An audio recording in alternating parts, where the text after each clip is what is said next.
You're welcome back on the show. Now to kick things off, we are going to start out with a young man who is a writer. He already has 5 books, fifth book in production. He has, 5 books out. He's a motivational speaker. He's an entrepreneur and a CEO of his own company. And guess how old he is? 15 years old. 15. So imagine, you're never too young to start something great. And I would like you to check out this interview. Check him out and be inspired.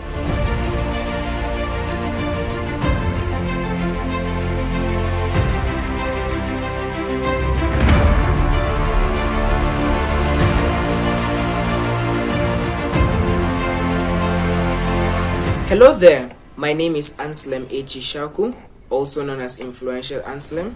I live in Maiduguri with my dad, my mom, and my 2 beautiful and talented sisters. I am an indigene of Borno State from Hau local government area. I just completed my secondary school education from Namu Model Secondary School, Maiduguri. I'm a young visionary leader and also an author of 4 published books. Well, my 5th book is on the way. And I'm also a motivator, public speaker, entrepreneur, and CEO of Alfinity and founder of Influence Matters, a vision committed to the transformation of the minds of especially young people, developing their leadership capacity and also teaching them on how to meaningfully engage their potential in productive endeavors. Well, I believe that this will curb their involvement in social vices and also make them useful citizens.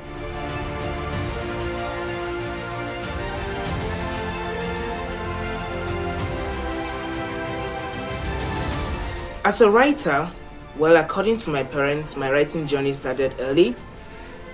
I come from a family that believes in children and in their potential. My mom believes that every child is specially gifted and talented.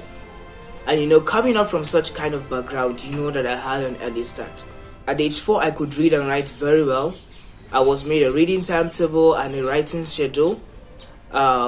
During reading time, I was given storybooks to read, like the Ladybird series and others, and then I was asked to review after each reading. And then during my writing time, I was given simple topics out of the lessons I was taught. Topics like obedience, David and Goliath, school, etc. And there were no rules as to length of writing, number of words, or even points.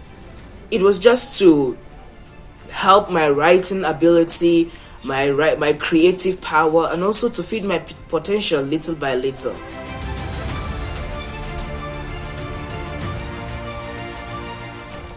Let me talk about my 4th book titled Goodbye Childhood.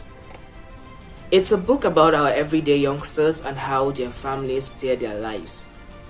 The book is an idea birthed out of my desire to contribute in preparing adolescents on teenage culture and also to draw the attention of parents to their teens, so that they can positively influence them from home. And yes, I must talk about my 5th book titled Time is Life, which is still with the publishers. I am so excited about the book, and I believe it's going to be a great time management resource. The book is very inspiring, and I believe it will be a catalyst that will inspire lots of people of different ages on how to use their time efficaciously so that their lives will eventually count.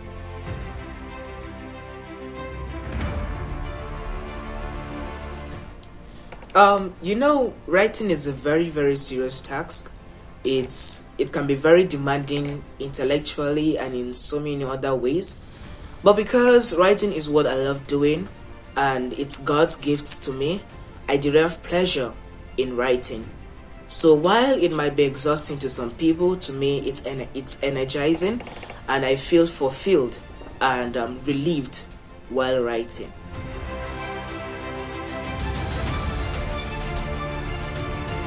Personally, success to me is a relative term. That is because what it is to one, it's different to another. And basically, success is all about the goals you set for yourself, the heights you want to reach, and also the satisfaction, that comes with their achievements.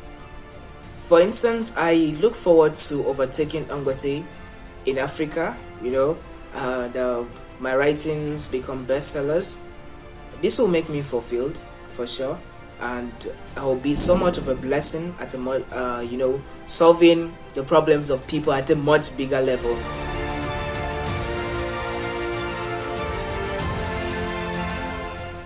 Well, the reception hasn't been that bad, although writing in this part of the world is not so celebrated. Not because people don't see it as a gift, but a lot of people don't like reading. People want to buy anything but books, and marketing my books here is not that easy. And apart from that, there are also some other challenges like finance, environment, etc. But I'm optimistic, and I won't let any discouraging circumstances to weaken my resolve on attaining my goals in life.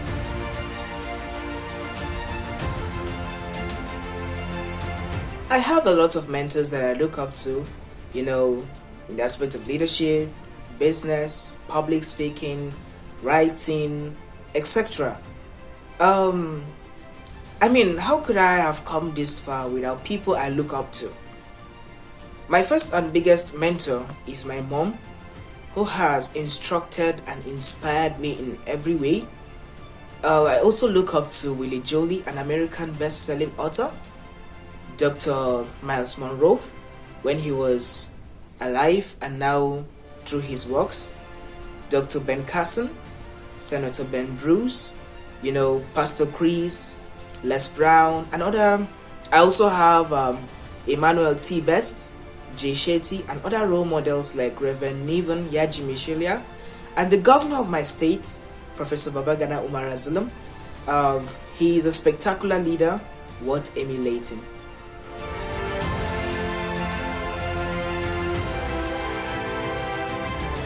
Well, as I conclude, I would like to say this to my fellow brothers and sisters out there to inspire and challenge them on how to honor life by respecting time more. I hope you find this helpful. We live in a world that prioritizes money above time. Though we can use time to earn money, but we cannot use money to earn time. This is the truth of life, and we cannot ignore it. When we use our time productively, we are not just improving the quality of our lives, but we are also making meaningful contributions in making the world a better place. Thank you and stay motivated. It's me, Influential Anslem.